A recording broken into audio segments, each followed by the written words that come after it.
tubo pitot ou tubo de pitot, o pessoal que conhece a aviação aí sabe muito bem o que faz esse componente, o que é esse componente.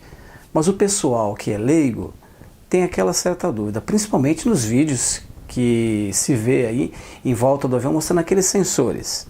Então hoje vamos falar um pouquinho sobre esse tal de tubo pitot.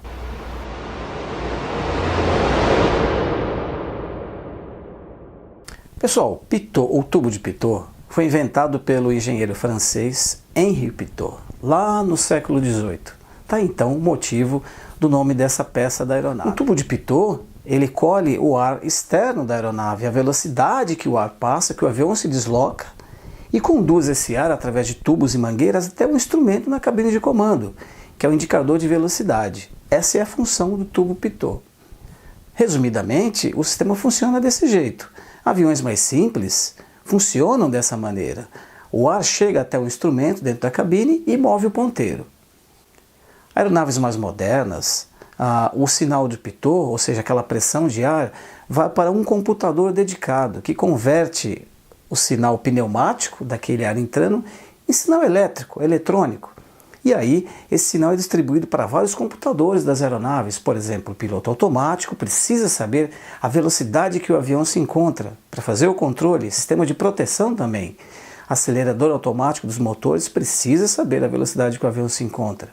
Computador de alerta de stall para os pilotos também precisa saber.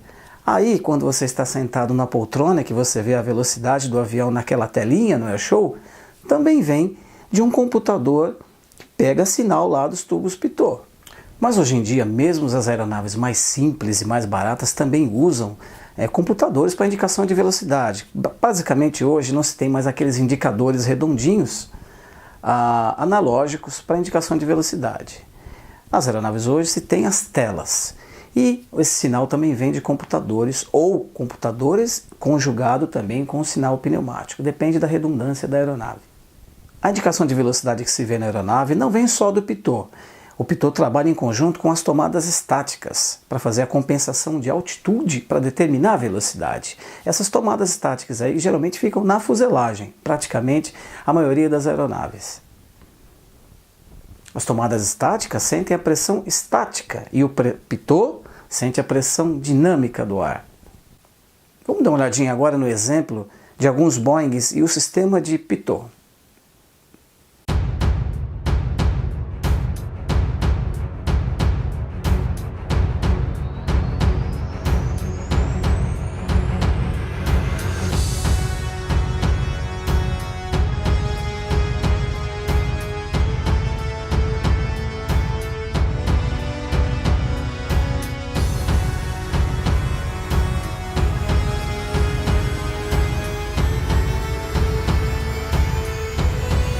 Aqui nós temos um típico tubo pitot. No caso aqui, esse aqui é de um 787, que é como é a maioria da aviação hoje aí, de grande porte, os aviões de grande porte, jatos de grande porte. Então o pitot nada mais é do que um tubo. O ar entra por aqui e vai alimentar aí os sistemas da aeronave que precisam de informação de velocidade. No caso desse aqui, o ar entra por aqui. Existe uma caixinha aqui atrás da fuselagem, que seria um conversor. Ele converte em sinais digitais e distribui para os computadores do avião que precisam da informação de velocidade. Como, por exemplo, piloto automático, sistema de alarme de stall, vários sistemas. E vai, lógico, lá para as telas, indicar a velocidade da aeronave. Esse aqui é um sistema de tubo pitot. Essa aeronave possui 3. Temos ali um outro, que é de um outro sistema. Aquele ali indica para o copiloto, esse aqui é o central. Existe ainda o sistema esquerdo do outro lado, ou seja, redundância, né? Muita redundância. E o pitot, ele é aquecido, tá? Ele é aquecido, existe uma resistência aqui, uma resistência elétrica, o qual faz o aquecimento. Nessa aeronave, os pitots começam a aquecer automaticamente quando os motores são acionados. Um automatismo para isso. Existem aviões que é manual, o piloto precisa ligar o aquecimento do tubo pitot. Esse aqui é automático. Mas Pois é, pessoal, em aviões mais simples, sistemas mais simples, sistemas antigos, o pitot, o ar que entra aqui, ia direto para o instrumento lá em cima, direto para o instrumento. Ainda é até assim, hoje ainda é assim em aviões mais simples, tá? E nos aviões antigos. Mas como foi falado aqui, hoje tudo eletrônico, né? Então vai para um transmissor aqui, um conversor de sinais, e vai para as telas eletrônicas lá, a imagem da velocidade. Pessoal, aqui por dentro da fuselagem da aeronave nós vimos o pitot agora há pouco lá de fora. Aqui a ligação do pitot por trás da fuselagem. Então nós temos aqui a fiação elétrica de aquecimento, né? O aquecimento do pitot. E aqui a linha pneumática, que pega aquele ar que entra por ele e vai aqui nesse conversor eletrônico. Ele converte os sinais pneumáticos lá do pitot, do ar entrando, em eletrônico. E aqui, por esse conector elétrico, ele segue então os computadores da aeronave que vão gerar a velocidade na cabine e também para os outros computadores. Nós temos aqui o outro pitot, que manda sinal lá para o indicador de velocidade do copiloto, e ali o conversor dele. E temos outros do outro lado, que seria a posição comandante. Pessoal, aqui no 767 existem 3 sistemas distintos de indicação de velocidade. Redundância, tripla redundância.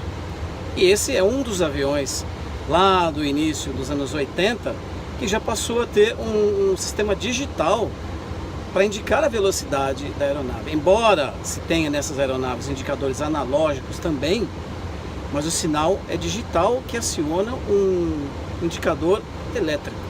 Aqui no 767 nós temos 3 indicadores de velocidade independentes: o comandante, o copiloto e o reserva, ou standby. Aqui os 3 recebem sinais de pitots diferentes.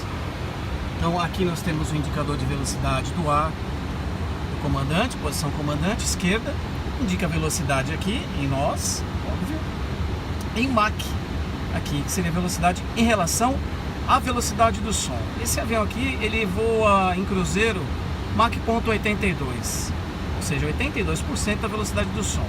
Isso tudo é mostrado aqui vindo dos computadores de dados de ar, os chamados ADC.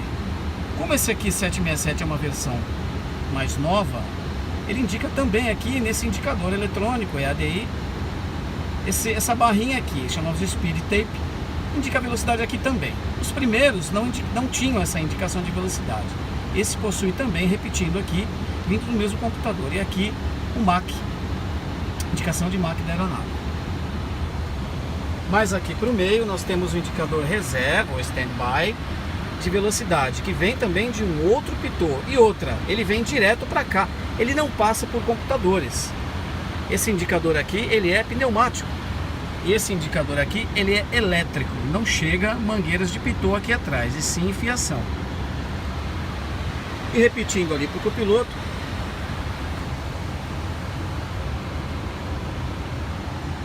então só para a gente contar de novo aqui, 1, 2, 3, 4, 5. 5 indicadores de velocidade, muita redundância, né? E esse daqui não depende do sistema elétrico da aeronave. Ele é ligado no sistema de emergência reserva da aeronave, energia standby. Ou seja, nenhum desses aqui dependem da energia principal da aeronave. Uma redundância aí do sistema elétrico para os sistemas essenciais para uma emergência. Pessoal, agora aqui no Boeing 787, nós temos aqui as enormes telas e o indicador de velocidade. Nós temos aqui o indicador de velocidade em posição esquerda e à direita lá naquela tela. E nós temos aqui o instrumento standby, que possui também indicação de velocidade.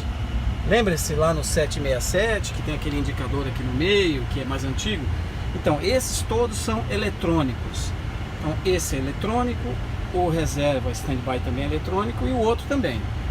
Então, nós temos aqui para cada lado um computador, um tubo de pitot e um computadorzinho, aquela caixinha que converte sinais eletrônicos para cada um. Lógico, não vem para cá, ele vai direto para o processador das telas e aí ele é indicado aqui. Então essa é a diferença num avião como esse aqui, um 787, que é igual também num 777, é o mesmo processo. Tubos de pitot, a caixinha que converte o sinal, vai para os computadores e dos computadores vem aqui para as telas e também para piloto automático, computador que acelera o motor automaticamente e por aí vai. Geralmente os pitot se localizam naquela região do nariz da aeronave. No caso dos aviões com motores nas asas ou motores na cauda, aviões monomotores de pequeno porte com a hélice ali no nariz, geralmente os pitot se localizam nas asas. Por que isso? Para ficar longe do fluxo de ar das hélices. Quando as aeronaves estão fora de serviço, em manutenção ou fazendo lavagem, capas de proteção são instaladas nos tubos pitot e também nas tomadas estáticas. Isso evita aí a contaminação por poeira, pó e também insetos.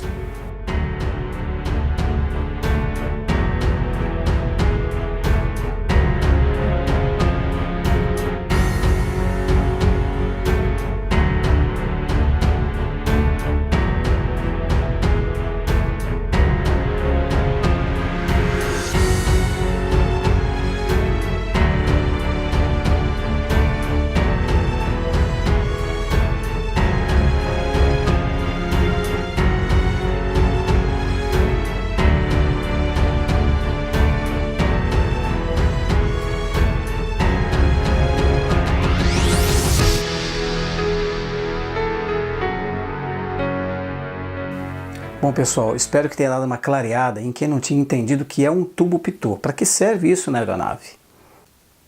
E se valeu então um like, não se esquece do like. Se inscrevam no canal, a gente vai se ver até o próximo vídeo. Até mais. Olá amigos do canal, sou Gaber de Palmas, Tocantins.